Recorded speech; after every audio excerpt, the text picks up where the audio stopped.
Assembly ఎన్నికల్లో YCP మళ్లీ విజయం సాధించడం ఖాయమన్నారు మంగళగిరి వైసీపీ ఇన్ఛార్జ్ గంజి చిరంజీవి.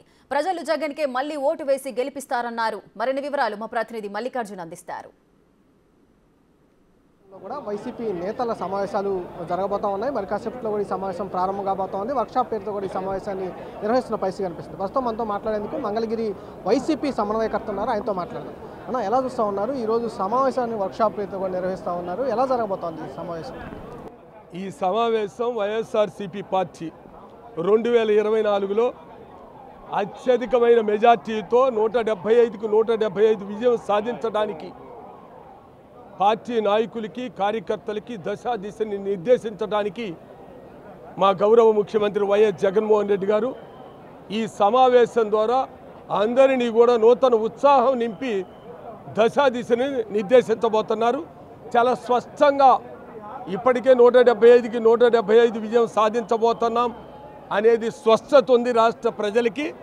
ఇంకా మంచి మెజార్టీతో అన్ని చోట్ల కూడా మంచి మెజార్టీతో విజయం సాధించే విధంగా ఈ సమావేశాన్ని మా కార్యకర్తలు నాయకులు వినియోగించుకోబోతున్నారు. ఇప్పటికే అక్కడ మీ మంగళగిరి నియోజకవర్గానికి సంబంధించి టీడీపీ తరఫున అభ్యర్థిని కూడా ప్రకటించడం జరిగింది.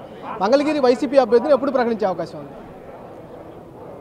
మంగళగిరి వైసీపీ అభ్యర్థి ఆల్రెడీ ప్రకటించారు. అయినా ఇబ్బంది లేదు. వైఎస్ జగన్మోహన్ రెడ్డి గారు మరొకసారి ప్రకటిస్తారు.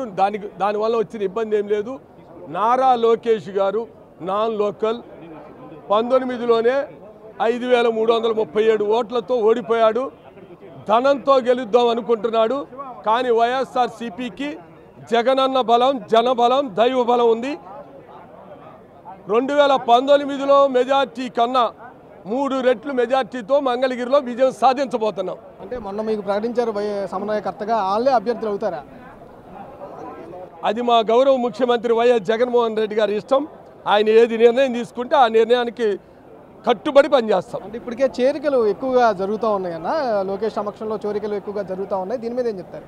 అవన్నీ ఉపయోగం లేని చేరికలు, డబ్బుకు లోబడి ధన ప్రవాహంతో గెలుద్దామని నారా లోకేష్ అనుకుంటున్నాడు. అటువంటి అవకాశాలు మంగళగిరి ప్రజలు ఎప్పుడు ఎవరు ఇంతకన్నా పెద్ద వాళ్ళని చూశారు. స్థానికుడిని, ఇక్కడ ఉన్న వ్యక్తిని అత్యధిక మెజార్టీతో గెలిపించుకుంటారు. అంటే ఇప్పుడు ఆర్కే వచ్చి మీకు మరింత బలం చేకూర్చిన పరిస్థితి కూడా ఉంది. వెళ్ళిపోయారు, మళ్ళీ వచ్చారు, మీకు కొంత బలం చేకూర్చిన పరిస్థితి ఉంది. ఆర్కే ఎక్కడ పోటీ చేసే అవకాశం ఉంది? ఒకటేమో గుంటూరు పార్లమెంట్ అది కూడా కొంత వినపడతా ఉంది. ఏమన్నా చర్చ జరిగింది అట్లాంటిది ఏమన్నా? అటువంటివన్నీ కూడా పార్టీ నిర్ణయాలు, గౌరవ ముఖ్యమంత్రి వైఎస్ జగన్మోహన్ రెడ్డి గారి నిర్ణయాలు. ఆయన ఏ నిర్ణయం తీసుకుంటే ఆ నిర్ణయానికి అనుగుణంగా మేమందరం పనిచేస్తాం. లోకేష్ సమక్షంలో చేరుతున్న ఏదైతే చేరికలు, ఉపయోగం లేని చేరికలు అంటూ కూడా ఇక్కడ ఉన్న వైసీపీ సమన్వయకర్త, మంగళగిరి వైసీపీ సమన్వయకర్త గంజి చిరంజీవి చెబుతున్న పరిస్థితి కనిపిస్తూ ఉంది. కంపల్సరీగా ఇక్కడ వైసీపీ జెండా ఎగరవేస్తాము అని కూడా ఆయన ఆశాజమం వ్యక్తం చేస్తున్న పరిస్థితి కనిపిస్తూ ఉంది. అలాగే ఇప్పటికే వైసీపీ మంగళగిరి అభ్యర్థిని ప్రకటించిందంటూ కూడా ఆయన చెబుతున్న పరిస్థితి కనిపిస్తూ ఉంది. కెమెరా సురేష్తో మల్లికార్జున, బిగ్ టీవీ, విజయవాడ.